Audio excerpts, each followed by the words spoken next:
कहानी की शुरुआत में हम कुछ सोल्जर्स को देखते हैं जो एक कैदी का पीछा कर रहे थे। जल्दी उसे पकड़ लिया गया और उसे घुटनों के बल बैठने को कहा गया। इसके बाद कैप्टन ने अपनी बंदूक निकाली और कैदी के सर पर रख दी। वो गोली चलाने ही वाला था कि ऐन मौके पर उसने अपना इरादा बदल लिया, जिसके बाद वो उसे घसीटते हुए कैंप में लाते हैं। जब उसे जापानीज कमांडर ईतो के सामने पेश किया जाता है तो कमांडर ने उस पर जरा भी रहम न दिखाते हुए अपने सैनिकों को उसका सर काटने को कहा। इसके बाद जेम्स को कैंप से दूर एक सुनसान इलाके में लाया गया और कैप्टन हिरानो ने उसे घुटनों के बल बैठने को कहा। जेम्स चुपचाप वैसा ही करता है, जिसके बाद हिरानो ने अपनी तलवार निकाली और उसे जेम्स की गर्दन पर रखकर सही एंगल की जांच करने लगा ताकि बस एक ही बार में उसका सर काट सके। पर जैसे उसने जेम्स को मारने के लिए अपनी तलवार उठाई, जेम्स ऐन मौके पर पीछे हट जाता है, जिससे उसका वार चूक जाता है। ये देख गार्ड्स भी उस पर हमला कर देते हैं, पर जेम्स ने उन सबको मार डाला और उनके कैप्टन को भी नहीं बख्शा। उनसे बचने के लिए जेम्स जंगल की ओर भागता है, पर जल्दी जापानीज उसका पीछा करते हैं और उसे ढूंढ निकालते हैं।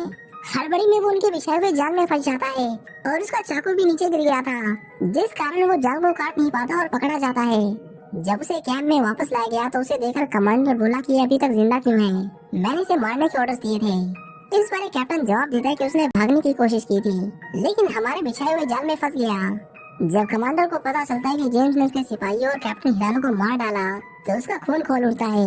वो जेम्स के पास आया और उसका आर्मी बैच छीनते हुए बोला कि हिरानो मेरे भाई जैसा था, तुमने उसे मारकर अपनी जिंदगी की सबसे बड़ी गलती की है। जाओ आज अपनी जीत की खुशी मनाओ, क्योंकि कल हम तुम्हें कुत्ते की मौत मारेंगे। जेम्स के वहाँ से जाते ही कैप्टन ने कहा आप चाहे तो मैं इसे अभी मार देता हूँ, लेकिन ये तो समझ गया था कि ये कैदी मौत से नहीं डरता, इसीलिए उसके साथ कुछ ऐसा करने की जरूरत थी जो आज से पहले किसी के साथ ना हुआ हो। कल एक फाइट होने वाली थी जिसमें वो जेम्स को तड़पा तड़पा कर मारने वाले थे, ताकि उसकी मौत बाकी कैदियों के लिए एक सबक बन जाए। इसके बाद जेम्स को उसके सेल में डाला गया, जिसकी गार्ड्स 24 घंटे निगरानी करते थे। इन जापानियों ने उसके जैसे और भी कई लोगों को अपने कैंप में बंदी बना रखा था, जिनमें से कईयों ने इनके टॉर्चर के चलते अपना दम तोड़ दिया। रात को सब कैदी आपस में बात करते हैं। कुछ नियम है जिन्हें सभी को मानना होता है, वरना यहाँ जिंदा रहना मुश्किल हो जाएगा। हमारे कमांडर भी हैं, लेकिन उन्हें दूसरे सेल में रखा गया है, वो तुमसे कल मिलेंगे। पर जेम्स बोला कल तक मैं जिंदा रहूं या नहीं पता नहीं। इन जापानियों ने कल मुझे मारने की धमकी दी है। जब बाकियों को पता चला कि जेम्स ने कैप्टन समेत 3 लोगों को मार डाला है तो सब बस उसके लिए दुआ करने लगते हैं। जेम्स आज रात यहाँ से भागने के बारे में सोचता है, पर एक कैदी ने उसे बताया कि यहाँ से भागना बड़ी बात नहीं है, असली सवाल यह है कि यहाँ से भागकर जाओगे कहाँ। इस कैंप में वही लोग जिंदा रहते हैं जो दिन रात काम कर सकें, और कमजोर कैदियों को दूसरे कैंप में भेजा जा रहा है जो यहाँ से 100 किलोमीटर दूर है। सुनने में आया कि कैदियों को पैदल ले जाया जा रहा है, जिस कारण कईयों की मौत भी हो गई। ये सब सुनकर जेम्स सोचने लगा कि काश इन लोगों ने उसे मार ही दिया होता। अगले दिन सभी कैदियों को बाहर निकाला जाता है। कमांडर ईतो के आदेश पर एक सोल्जर तलवार लेकर जेम्स के पास आया। जेम्स ने मान लिया था कि अब उसका अंत नजदीक है, पर सोल्जर उसे मारने के बजाय उसके हाथ खोल देता है, जो देख जेम्स हैरान रह गया। इसके बाद तीनों और कैदियों को रिंग में लाया जाता है। ईतो कहता है कि ये तीनों अपने सेल में खाना छुपाते हुए पकड़े गए हैं, कोई और ऐसा ना करे, इसलिए आज इन्हें सबक सिखाना जरूरी है। इसके बाद उसने कुर्सी निकाली और आराम से बैठ गया, जैसे कोई शो शुरू होने वाला हो। एक आदमी की घंटी बजाते ही पीछे से एक फाइटर निकल कर आया, जिसे ये लोग मौत का सौदागर कहते थे। सबसे पहले उन 3 कैदियों को उससे लड़ने को कहा गया। उस फाइटर के सामने ये तीनों कुछ नहीं थे, पर अगर नहीं लड़ते तो वैसे भी मारे जाते, इसलिए उनमें से एक हमला करने के लिए आगे बढ़ा, पर वो फाइटर बस एक ही मुक्के में उसे ढेर कर देता है। इसके बाद बाकी ने भी उसे मारने की कोशिश की, लेकिन मजाल थी कि कोई उसके सामने टिक पाता। उस फाइटर ने सबको मार मार कर अधमरा कर दिया और ये फाइट शुरू होते ही खत्म हो गई। अब अगली बारी जेम्स की थी। इतो बोला तब तक लड़ो जब तक दोनों में से कोई एक मर ना जाए। वो फाइटर तो जैसे तैयार ही था, पर उसने जेम्स को कम आंकने की गलती कर दी। जैसे ही वो अपने पहले वार के लिए आगे बढ़ा, जेम्स ने बस एक ही मुक्के से उसे नॉकआउट कर दिया। इसके बाद उसने अपने हाथों को कसकर सिकोड़ा और उस फाइटर के सर पर इतनी जोर से मारा कि उसकी तुरंत ही मौत हो गई। उनके सबसे बेस्ट फाइटर को जेम्स ने कॉकरोच की तरह मार डाला था, जो देख वहाँ खड़े किसी भी शख्स को यकीन नहीं होता। ईतो को तो इतना बुरा लगा कि वो गुस्से में अंदर चला गया।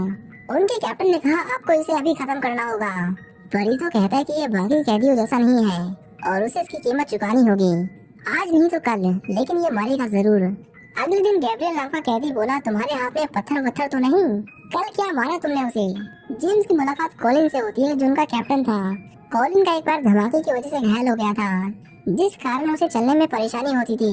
उसने पूछा तुमने इतनी अच्छी फाइटिंग कहाँ से सीखी, क्योंकि मैं यहाँ महीनों से हूँ। आज तक कोई उस रिंग से जिंदा बाहर नहीं निकला। जेम्स बोला, मैं किसी एक जगह से नहीं, मैंने हांगकांग, थाईलैंड, यहाँ तक कि जापान में भी ट्रेनिंग ली है। जल्दी वहाँ कैप्टन आता है और वो जेम्स को साथ चलने को कहता है। उसे ईतो के पास लेकर जाया गया, जहाँ ईतो भी उससे यही सवाल करता है कि उसने हमारे लड़ने के तौर तरीके कहाँ से सीखे, पर जेम्स उसके सवालों का सीधे मुंह जवाब नहीं देता। ईतो के पास उसने अपने पिता का बैच देखकर उसने उसे वापस मांगा, पर ईतो उसे बैच नहीं लौटाता और बदतमीजी की सजा के तौर पर उसके चेहरे पर एक कट लगा देता है।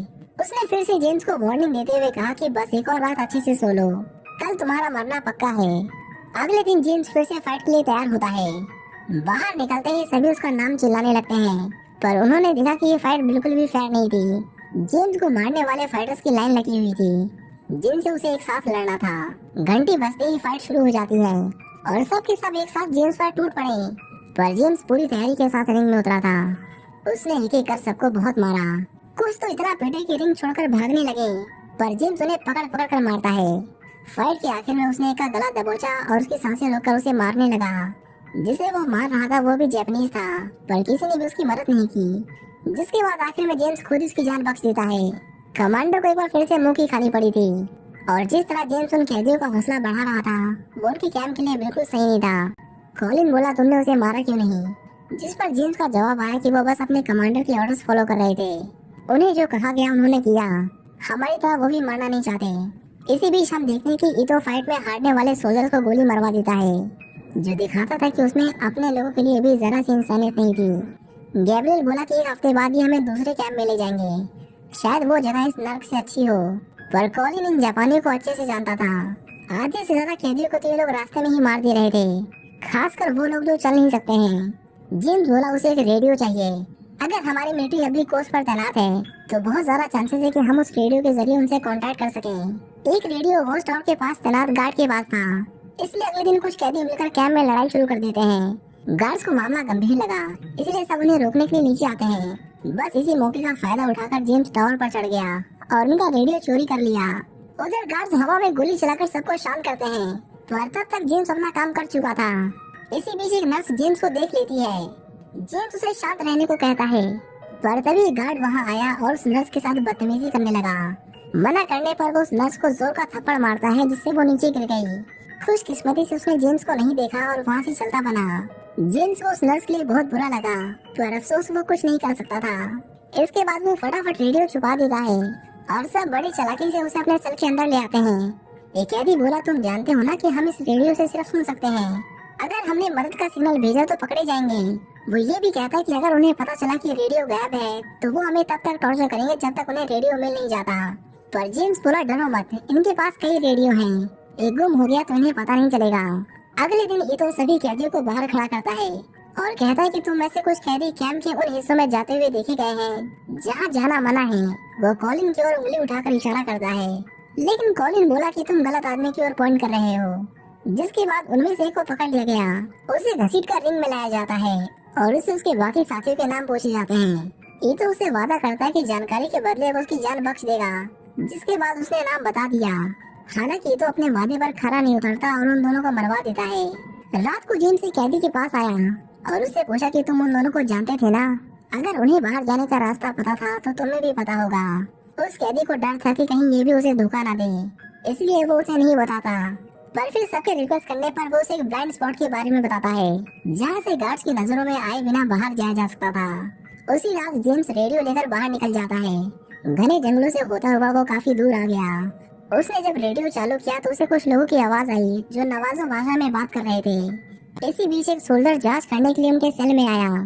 उसने देखा कि सभी कैदी अपनी जगह पर थे, पर जब उसने जेम्स के बिस्तर से चादर उठाया तो वहाँ उसे सिर्फ खाली बोरियां मिली। जेम्स वहाँ नहीं था, लेकिन पता नहीं क्यों वो सोल्जर शोर नहीं मचाता और चुपचाप वहाँ से चला जाता है। उधर जेम्स कुछ देर तक उन्हें सुनता रहा और फिर कैंप में वापस लौट आया। अगले दिन तीनों फिर से इकट्ठा होते हैं। जेम्स कहता है कि अमेरिकन पास ही हैं। वो सब नवाजो कोड में बात कर रहे थे। उसे नहीं पता चला कि वो क्या बोल रहे थे, पर उसके पास बाहर निकलने का एक प्लान था। उसने बताया कि यहाँ आते वक्त उसने ग्लाइडर देखा था। कॉलिन बोला, हाँ वहाँ एक ग्लाइडर है, पर उसमें मोटर नहीं है, वो उड़ नहीं सकता। जेम्स बोला, वो कोई नॉर्मल ग्लाइडर नहीं है, उसमें एक हुक लगा हुआ है ताकि एक दूसरा प्लेन उसे खींचकर अपने साथ ऊपर ले जा सके।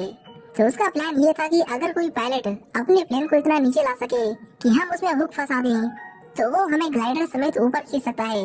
गैब्रियल बोला अगर सब कुछ सही नहीं रहा तो हम कनेक्शन नहीं बना पाएंगे, इसमें बहुत रिस्क है। वो बात कर ही रहे थे कि तभी एक गार्ड आया और जेम्स को अपने साथ चलने को कहा। उसे फिर से ईतो के सामने पेश किया जाता है, पर इस बार उसे बहुत इज्जत दी जाती है और बैठने के लिए कुर्सी भी ऑफर होती है। ईतो पूछता है कि तुम नवाजों के बारे में क्या जानते हो। जेम्स बोला उसे ऐसी किसी चीज के बारे में नहीं पता। ईतो कहता है कि एक इंडियन लैंग्वेज है, तुम्हें नहीं तो तुम्हारे अमेरिकन दोस्तों को जरूर पता होगा कि इस शब्द का मतलब क्या है। मैं चाहता हूँ कि तुम पता लगाओ कि कौन मुझे इसे डिकोड करने में मदद कर सकता है। जेम्स बोला अगर किसी को पता भी होगा तो कोई क्यों तुम जापानियों को बताएगा। परीतो का मानना था कि इंसान अपनी जान बचाने के लिए कुछ भी कर सकता है, और अगर फिर भी किसी ने अपना मुंह नहीं खोला तो तुम में से कोई भी अपनी फैमिली को दोबारा नहीं देख पाएगा। अगर तुम इस कैंप में बच गए तो मार्च में मारे जाओगे, और अगर मार्च में भी बच जाते हो तो दूसरे कैंप में नर्क तुम्हारा इंतजार कर रहा है। हालांकि जेम्स उसकी धमकियों से डरने वाला नहीं था, जिसके बाद गार्ड्स उसे वहाँ से ले जाते हैं। ईतो बोला कि मैं चाहूँ तो इसे अभी मार सकता हूँ, पर अभी मेरी सबसे बड़ी समस्या ये नहीं है। कैप्टन बोला इस आदमी से बड़ी समस्या हमारे लिए क्या हो सकती है, हमें इसे अभी इसी वक्त मार देना चाहिए। लेकिन तभी ईतो चिल्लाते हुए बोलता है कि हम पर हमला होने वाला है। अमेरिकन और ब्रिटिश हमारे आसपास ही हैं और कभी भी हमला कर सकते हैं। अगले दिन वो जेम्स को बहुत टॉर्चर करते हैं, उसे डंडों से पीटा जाता है और उसे तब तक मारा जाता है जब तक उसका शरीर कमजोर न पड़ जाए। उसमें अब जरा भी ताकत नहीं बची थी, पर ये सिलसिला सिर्फ टॉर्चर तक सीमित नहीं रहा। इसके बाद उसे इसी हालत में लड़ने को कहा जाता है। हालांकि जेम्स को कम आकर उनकी सबसे बड़ी गलती थी। जैसे ही उसके हाथ खोले गए, जेम्स किसी घायल शेर की तरह उन पर टूट पड़ता है। इस बार वो किसी पर रहम नहीं दिखाता और सबको इतना मारता है कि अब शायद उनमें से कोई अपने पैरों पर खड़ा हो पाता। कैप्टन अपने सिपाहियों को डांटते हुए बोला कि तुम सबके सब कायर हो, एक मामूली कैदी से हार गए। वहीतो से बोला कमांडर मुझे इसे मारने के ऑर्डर्स दीजिए। वहीतो जानबूझकर उसे जेम्स को मारने के ऑर्डर्स नहीं देता, अपनी हार से वो भी शर्मिंदा था, इसलिए वो गुस्से में कुछ कैदियों को गोली मार देता है और अपने कैंप में वापस लौट जाता है। जेम्स अपनी चोटों के कारण बेहोश हो गया और जब उसे दोबारा होश आया तो वो खुद को जापानियों के मेडिकल कैंप में पाता है। इन लोगों ने उसका अच्छे से इलाज किया था और देखभाल के लिए उन्होंने उसे एक नर्स भी अपॉइंट की थी। जेम्स उस लड़की को जानता था, उसे पता चला कि उसका नाम थेरेसा है और वो भी उन्हीं की तरह एक कैदी थी। थेरेसा उसे बताते कि ईतो की रातों की नींद उड़ चुकी है, उसे लगता है कि हम पर कभी भी हमला हो सकता है और अगर ऐसा हुआ तो हम में से किसी को जिंदा नहीं छोड़ेगा।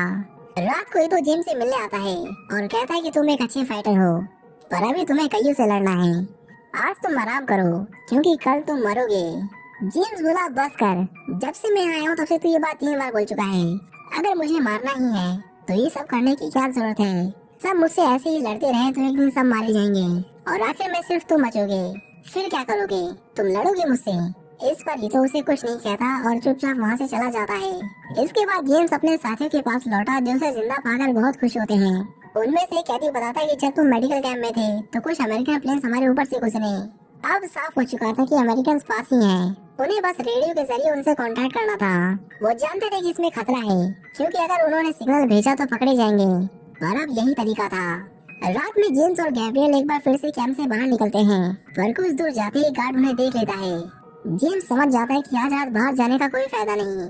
वो एक और गार्ड की जान लेकर अपने लिए मुसीबत नहीं बढ़ाना चाहता था, इसलिए वो सब छोड़ छाड़कर वापस लौट आते हैं। कुछ देर बाद गार्ड्स दौड़कर उनकी सेल में आते हैं, पर उन्होंने देखा कि सबके सब वहीं थे।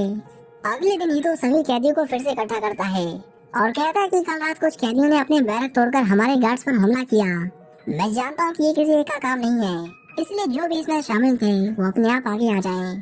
जेम्स देखता है कि इन लोगों ने कॉलिन को बहुत टॉर्चर किया था। वो बोला तुमने गलत आदमी को पकड़ा है, वो मैं हूँ जिसने उन गार्ड्स को मारा था। ईतो कहता है कि मुझे अच्छा लगा कि तुमने खुद सच कबूल कर लिया, पर कल रात तुम अकेले नहीं थे, इसे हमने रंगे हाथों पकड़ा है। इसके बाद वो एक कैदी को उसके सामने लाता है और जेम्स को उसकी जान लेने को कहता है। उसने कंडीशन रखी कि अगर वो उसे मार देगा तो वे उसके दोस्त की जान बख्श देंगे, पर जेम्स अपने से कमजोर और निहत्थे आदमी को मारने से मना कर देता है, जिसके बाद वो उस आदमी को उसकी आंखों के सामने गोली मार देते हैं। अब क्योंकि जेम्स ने उनकी बात नहीं मानी, इसलिए वो कॉलिन के साथ भी यही करने वाले थे। जैसे ही सोल्जर्स ने उस पर हमला किया, कॉलिन उन पर झपट पड़ा और एक एक को ऐसा मारा कि उनकी चीखों से पूरे कैंप में सन्नाटा पसर गया। जल्दी गार्ड्स उसे रोकते हैं और उसे फिर से सेल में डाल दिया जाता है। रात को जेम्स ईतो के पास आया और उसे कॉलिन को छोड़ने को कहा, पर ईतो कहता है कि उसने रूल्स तोड़े हैं जिसकी सजा सिर्फ मौत है। जेम्स बोला अगर हिम्मत है तो खुद लड़। बोल है हिम्मत, पर ईतो बहुत चालाक आदमी था उसका मानना था कि उस फाइट में कभी हिस्सा मत लो, जो लगे तुम हार जाओगे। हालांकि जेम्स उसके घटिया सोच पर थूकता है और उसे कायर कहता है, जिसके बाद गार्ड्स उसे घसीटकर कैंप से बाहर ले जाते हैं। जेम्स ने सोच लिया था कि उन्हें जो करना है आज ही करना होगा। वो आज रात ही सिग्नल भेजने वाले थे। उनका प्लान था कि वो अपने सिग्नल में एक दो नवाजो लैंग्वेज के शब्द बोल देंगे ताकि ये जापानी बैठकर उसे डिकोड करने में लगे रहें। जब तक इन्हें समझ आएगा कि उसका कुछ मतलब नहीं था, तब तक उनके लिए बहुत देर हो चुकी होगी। रात होते ही वो एक बार फिर से कैंप से बाहर निकलते हैं। उन्होंने फटाफट रेडियो निकाला और सिग्नल भेजने लगे। खुशकिस्मती से उनके सिग्नल की फ्रीक्वेंसी अमेरिकन रेडियो से मैच हो जाती है, जिससे अब वे एक दूसरे को सुन सकते थे। गैब्रियल उन्हें कुछ शब्द बोलने लगा, जैसे glider glider, no motor, east 27 degree. सामने से जवाब आया कॉपी दैट। बीच में वो कुछ शब्द भी बोल देते हैं जिनका कुछ मतलब नहीं था। गैब्रियल कहता है कि हमने बहुत कुछ बोल दिया है, कहीं ऐसा ना हो कि जापानी को कंफ्यूज करने के चक्कर में हमारे अपने लोग इस मैसेज को ना समझ पाए। पर जेम्स बोला, डरो मत, ऐसा नहीं होगा। वो जानते कि हमने ये सिग्नल बड़ी मुश्किल से भेजा है, वो इसे डिकोड कर लेंगे। इसके बाद वो दोनों वापस कैंप में लौटते हैं, पर वहाँ पहुंचकर उन्होंने देखा कि सेल में कोई नहीं था। तभी अचानक वहाँ गार्ड्स आ गए और उन्हें मारकर बेहोश कर दिया। जब उसे होश आया तो उसने देखा कि लड़ाई शुरू हो चुकी थी। अमेरिकन जापानियों के कैंप पर बॉम्ब गिरा रहे थे, जिससे उनका बहुत नुकसान हुआ था और इसीलिए जापानी भी कैदियों को मारकर कैंप को छोड़कर भागने की फिराक में थे। थेरेसा जेम्स के हाथ खोलती है और उसे बताती है कि तुम्हारे पकड़े जाने के बाद कैंप पर हमला हो गया। ये तो पागल हो गया है और वो सभी को मार रहा है। जब वो बाहर निकले तो उन्होंने देखा कि पूरा कैंप तबाह हो चुका था। जिन कैदियों ने मौका पाकर भागने की कोशिश की उन्हें गोली मार दी गई। पर तभी ऊपर से बॉम्ब गिरा, जिसके धमाके से उन गार्ड्स के चीथड़े उड़ गए। इसके बाद वो भागकर टावर की ओर जाने की कोशिश करते हैं, पर रास्ते में और भी गार्ड्स थे। थेरेसा कहती है, तुम जाओ, हम इन्हें देख लेंगे। वो और उसके दोस्त पेट में दर्द होने का नाटक कर एक गार्ड को अपनी ओर अटैक करते हैं और वो जैसे उनके पास आया, उन दोनों ने उसे चाकू से गूद कर मार डाला। उधर जेम्स टावर पर रेडियो लेने जाता है। उसने देखा गार्ड सबको बारी बारी से गोली मार रहे थे। अगला नंबर उसके दोस्तों का था, इसलिए जेम्स सबको छोड़कर सबसे पहले उन्हें बचाने का सोचता है। वो जैसे ही गोली चलाने वाले थे, जेम्स ने उन पर फायरिंग शुरू कर दी, जिसके बाद कैदियों ने भी उन पर हमला कर दिया। उधर कॉलिन उस जापानीज कैप्टन से फाइट करता है, पर उसे हराना इतना भी आसान नहीं था। दोनों में लड़ाई टक्कर की थी, पर जब कॉलिन उसकी जान लेने ही वाला था, तभी किसी ने उसे पीछे से गोली मार दी, जिससे उस बेचारे की मौत हो गई। इसी बीच जेम्स ईतो के कैंप में घुसता है और हम देखते हैं कि ईतो तो मस्त बैठा उसी का इंतजार कर रहा था। जेम्स ने कहा, अब तो कहीं नहीं भाग सकता, पर ईतो बोला, भाग कौन रहा है, और उसकी ओर तलवार फेंककर उसे फाइट के लिए चैलेंज करता है। उन दोनों में फाइट होती है, पर ईतो जेम्स की ताकत के आगे ज्यादा देर टिक नहीं पाता। हाथ से तलवार छूटते उसने बंदूक निकाल ली, पर जेम्स ने उसे उठाकर बाहर फेंक दिया। वो उसे बहुत मारता है और उसकी जान लेने ही वाला था कि तभी गैब्रियल ने उसे रोक लिया और तुरंत उसे यहाँ से निकलने को कहा, क्योंकि उनके लिए प्लेन आने ही वाला था। कैप्टन उन्हें भागते हुए देख लेता है और उन पर गोली चलाने ही वाला था कि तभी ईतो उसे ऐसा करने से रोक लेता है।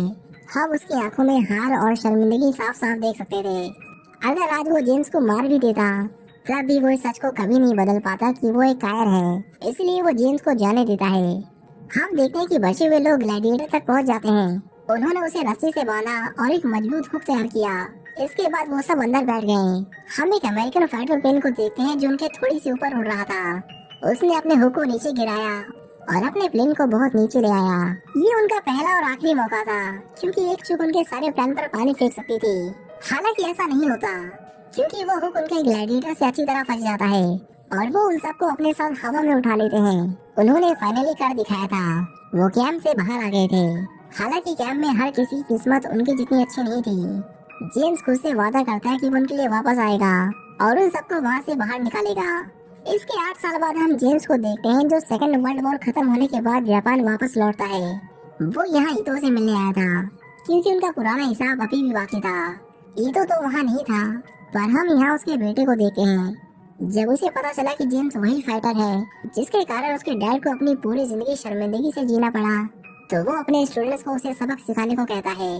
जेम्स यहाँ लड़ने नहीं आया था, पर मजबूरन उसे उनसे लड़ना पड़ता है। वो अकेला सबको मार गिराता है, जो देख सूके को अपनी आंखों पर यकीन नहीं हुआ। जल्द ही सबने हार मान ली, जिसके बाद सूके जेम्स से पूछता है, तुम यहाँ क्यों आए हो? यहाँ जेम्स को पता चला कि ईतो की 1 साल पहले ही मौत हो चुकी है, पर उसने मरने से पहले अपने बेटे को जेम्स के बारे में सब कुछ बताया था। उसकी मौत की खबर सुनते ही जेम्स बिना कुछ कहे वापस जाने लगा। पर सूखे ने उसे रोक लिया और उसे रिक्वेस्ट की कि वो एक बार उससे फाइट करे। वो देखना चाहता था कि उसके डैड ने उसके बारे में जो कुछ भी कहा था उसमें कितनी सच्चाई थी।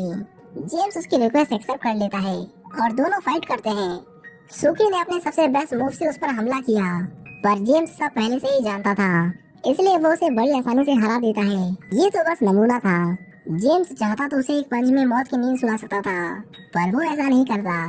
उल्टा जेम्स उसकी ओर मदद का हाथ बढ़ाता है और इस फाइट को खत्म कर देता है। सूकी बोला, मेरे डैड ने कहा था कि एक दिन वो फाइटर यहाँ जरूर आएगा, क्योंकि उसकी ये कीमती चीज अभी उसके पास थी। हम देखते हैं कि वो कीमती चीज जेम्स का बैज था जो ईतो ने उसे छीन लिया था। सूकी जेम्स को वो वापस लौटा देता है और कहता है कि मेरे डैड ने इसे हमेशा संभाल कर रखा, इस उम्मीद में कि एक दिन तुम इसे लेने वापस आओगे। दोनों सर झुकाकर एक दूसरे को सम्मान देते हैं, जिसके बाद जेम्स उस बैच को लेकर वहाँ से चला जाता है। इसी के साथ ये कहानी यहीं खत्म हो जाती है।